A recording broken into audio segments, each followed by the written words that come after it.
Chapter 20 of Frankenstein or the Modern Prometheus by Mary Shelley. I sat one evening in my laboratory. The sun had set, and the moon was just rising from the sea. I had not sufficient light for my employment, and I remained idle, in a pause of consideration of whether I should leave my labor for the night or hasten its conclusion by an unremitting attention to it. As I sat, a train of reflection occurred to me which led me to consider the effects of what I was now doing. 3 years before, I was engaged in the same manner, and had created a fiend whose unparalleled barbarity had desolated my heart and filled it forever with the bitterest remorse. I was now about to form another being, of whose dispositions I was alike ignorant. She might become 10,000 times more malignant than her mate in delight, for its own sake, in murder and wretchedness. He had sworn to quit the neighborhood of man and hide himself in deserts, but she had not, and she, who in all probability was to become a thinking and reasoning animal, might refuse to comply with a compact made before her creation. They might even hate each other. The creature who already lived loathed his own deformity, and might he not conceive a greater abhorrence for it when it came before his eyes in the female form? She also might turn with disgust from him to the superior beauty of man.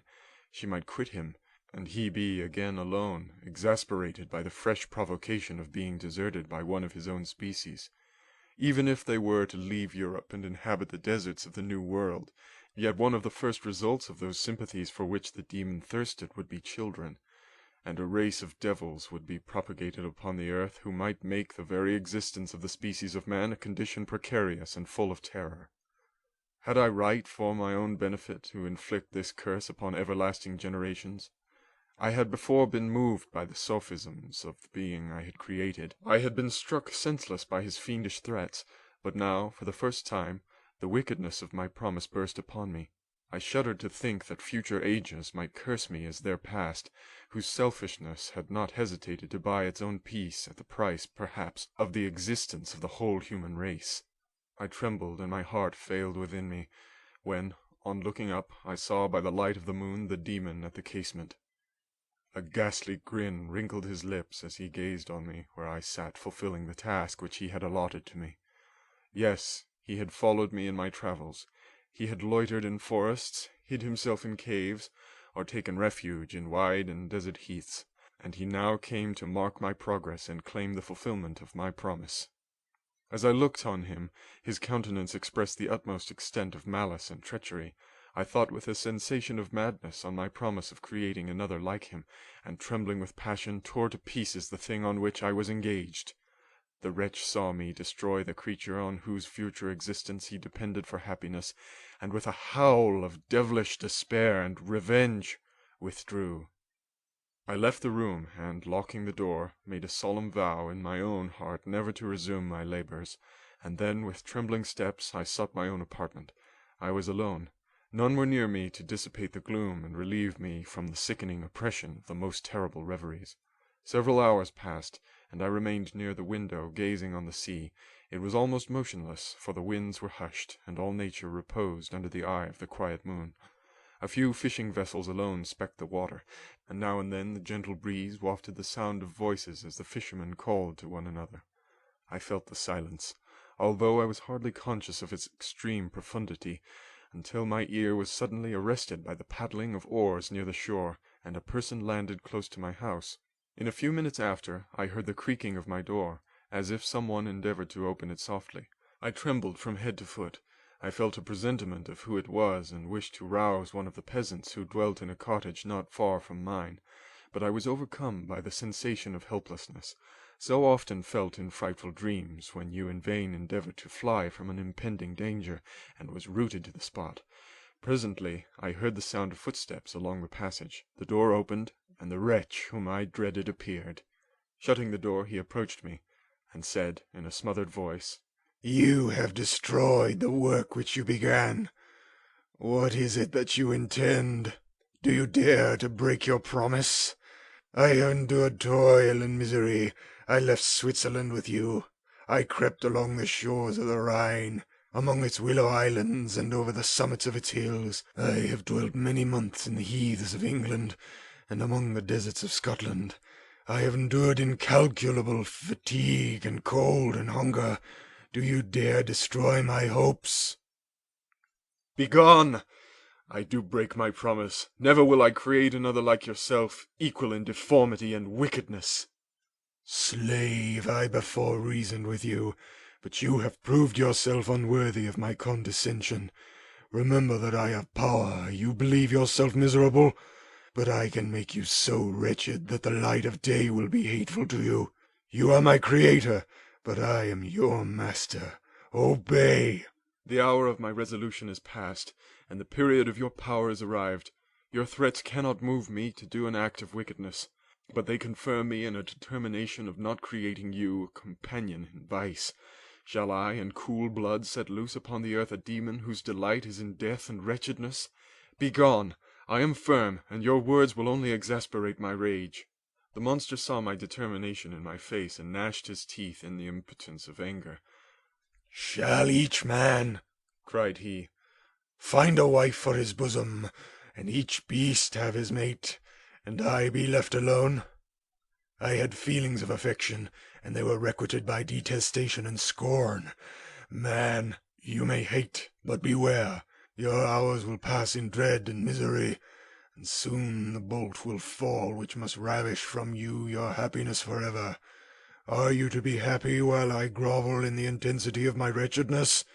You can blast my other passions, but revenge remains. Revenge!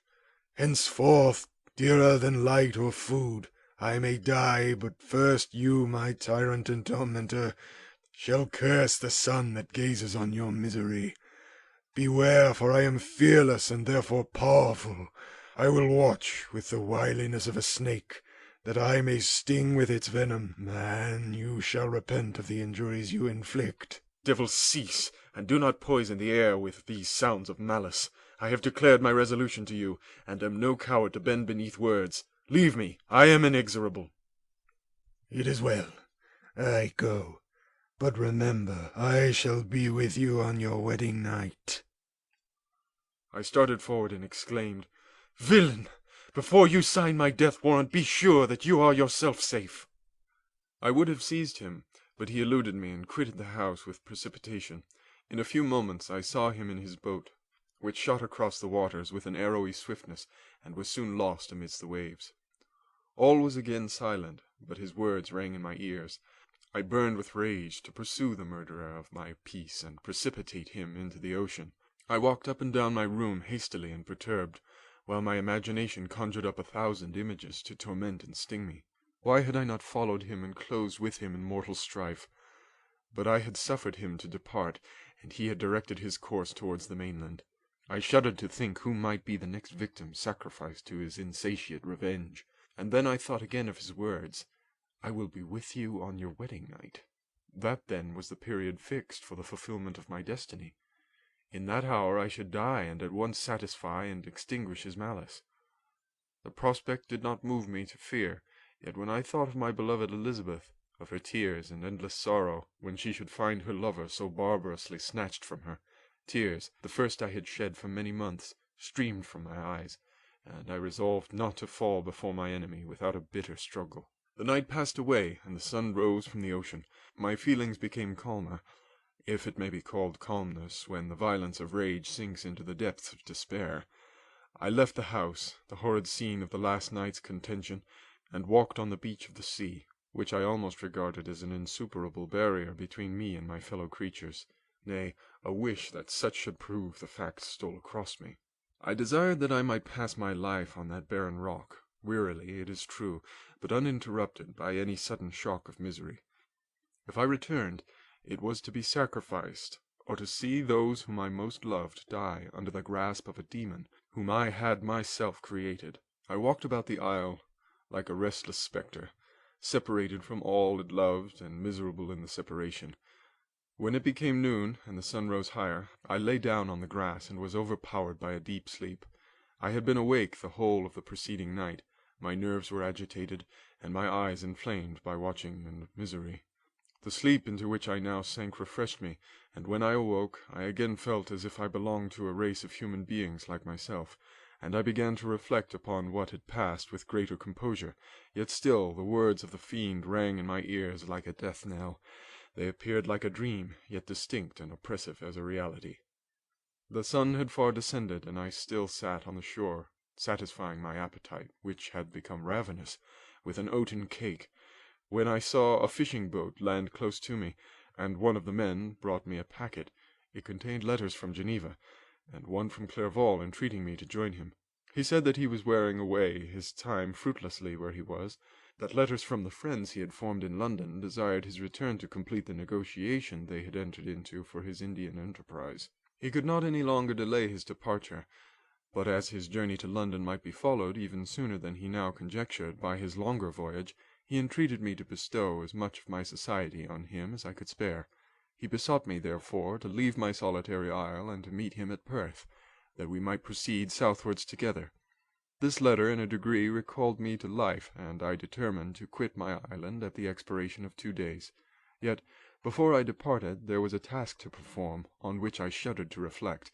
I must pack up my chemical instruments, and for that purpose I must enter the room which had been the scene of my odious work, and I must handle those utensils, the sight of which was sickening to me. The next morning, at daybreak, I summoned sufficient courage and unlocked the door of my laboratory. The remains of the half-finished creature whom I had destroyed lay scattered on the floor, and I almost felt as if I had mangled the living flesh of a human being. I paused to collect myself and then entered the chamber. With trembling hand I conveyed the instruments out of the room, but I reflected that I ought not to leave the relics of my work to excite the horror and suspicion of the peasants, and I accordingly put them into a basket with a great quantity of stones, and laying them up, determined to throw them into the sea that very night. And in the meantime I sat upon the beach, employed in cleaning and arranging my chemical apparatus. Nothing could be more complete than the alteration that had taken place in my feelings since the night of the appearance of the demon. I had before regarded my promise with a gloomy despair as a thing that, with whatever consequences, must be fulfilled, but I now felt as if a film had been taken from before my eyes, and that I for the first time saw clearly. The idea of renewing my labors did not for one instant occur to me. The threat I had heard weighed on my thoughts, but I did not reflect that a voluntary act of mine could avert it. I had resolved in my own mind that to create another like the fiend I had first made would be an act of the basest and most atrocious selfishness, and I banished from my mind every thought that could lead to a different conclusion. Between 2 and 3 in the morning the moon rose, and I then, putting my basket aboard a little skiff, sailed out about 4 miles from the shore. The scene was perfectly solitary. A few boats were returning towards land, but I sailed away from them. I felt as if I was about the commission of a dreadful crime, and avoided with shuddering anxiety any encounter with my fellow creatures. At one time the moon, which had before been clear, was suddenly overspread by a thick cloud, and I took advantage of the moment of darkness and cast my basket into the sea. I listened to the gurgling sound as it sank, and then sailed away from the spot. The sky had become clouded, but the air was pure, although chilled by the northeast breeze that was then rising. But it refreshed me and filled me with such agreeable sensations that I resolved to prolong my stay on the water, and fixing the rudder in a direct position, stretched myself at the bottom of the boat. Clouds hid the moon, everything was obscure, and I heard only the sound of the boat as its keel cut through the waves. The murmur lulled me, and in a short time I slept soundly. I do not know how long I remained in this situation, but when I awoke I found that the sun had already mounted considerably. The wind was high, and the waves continually threatened the safety of my little skiff. I found that the wind was northeast, and must have driven me far from the coast from which I had embarked. I endeavored to change my course, but quickly found that, if I again made the attempt, the boat would be instantly filled with water.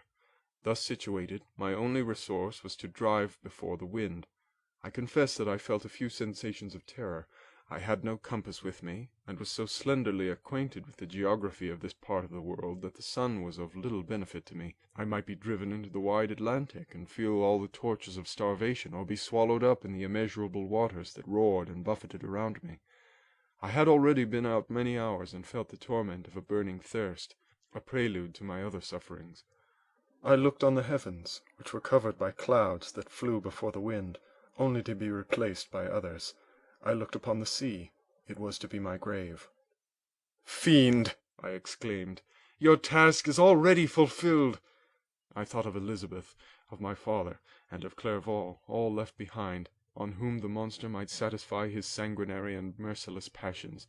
This idea plunged me into a reverie so despairing and frightful that even now, when the scene is on the point of closing before me forever, I shudder to reflect on it. Some hours passed thus, but by degrees, as the sun declined towards the horizon, the wind died away into a gentle breeze, and the sea became free from breakers. But these gave place to a heavy swell. I felt sick and hardly able to hold the rudder, when suddenly I saw a line of high land towards the south. Almost spent, as I was, by fatigue and the dreadful suspense I endured for several hours, this sudden certainty of life rushed like a flood of warm joy to my heart, and tears gushed from my eyes. How mutable are our feelings, and how strange is that clinging love we have of life, even in the excess of misery. I constructed another sail with a part of my dress, and eagerly steered my course towards the land. It had a wild and rocky appearance, but as I approached nearer I easily perceived the traces of cultivation. I saw vessels near the shore, and found myself suddenly transported back to the neighborhood of civilized man. I carefully traced the windings of the land, and hailed a steeple which I at length saw issuing from behind a small promontory. As I was in a state of extreme debility, I resolved to sail directly towards the town, as a place where I could most easily procure nourishment. Fortunately, I had money with me. As I turned the promontory, I perceived a small, neat town, and a good harbor, which I entered, my heart bounding with joy at my unexpected escape. As I was occupied in fixing the boat and arranging the sails, several people crowded towards the spot. They seemed much surprised at my appearance, but instead of offering me any assistance, whispered together with gestures that at any other time might have produced in me a slight sensation of alarm. As it was, I merely remarked that they spoke English, and I therefore addressed them in that language. "My good friends," said I, "will you be so kind as to tell me the name of this town, and inform me where I am?" "You will know that soon enough," replied a man with a hoarse voice. "Maybe you are come to a place that will not prove much to your taste, but you will not be consulted as to your quarters, I promise you." I was exceedingly surprised on receiving so rude an answer from a stranger, and was also disconcerted on perceiving the frowning and angry countenances of his companions. "Why do you answer me so roughly?" I replied. "Surely it is not the custom of Englishmen to receive strangers so inhospitably." "I do not know," said the man, "what the custom of the English may be, but it is the custom of the Irish to hate villains." While this strange dialogue continued, I perceived the crowd rapidly increase. Their faces expressed a mixture of curiosity and anger, which annoyed and in some degree alarmed me. I inquired the way to the inn, but no one replied. I then moved forward, and a murmuring sound arose from the crowd as they followed and surrounded me, when an ill-looking man approached, tapped me on the shoulder, and said, "Come, sir, you must follow me to Mr. Curwen's to give an account of yourself." "Who is Mr. Curwen? Why am I to give an account of myself? Is not this a free country?" "Ay, sir, free enough for honest folks. Mr. Curwen is the magistrate, and you are to give an account of the death of a gentleman who was found murdered here last night." This answer startled me, but I presently recovered myself.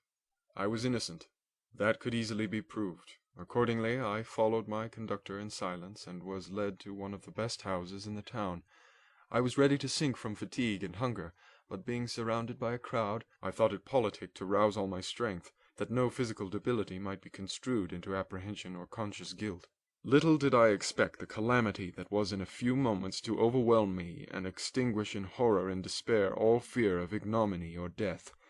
I must pause here, for it requires all my fortitude to recall the memory of the frightful events which I am about to relate, in proper detail, to my recollection. End of chapter 20.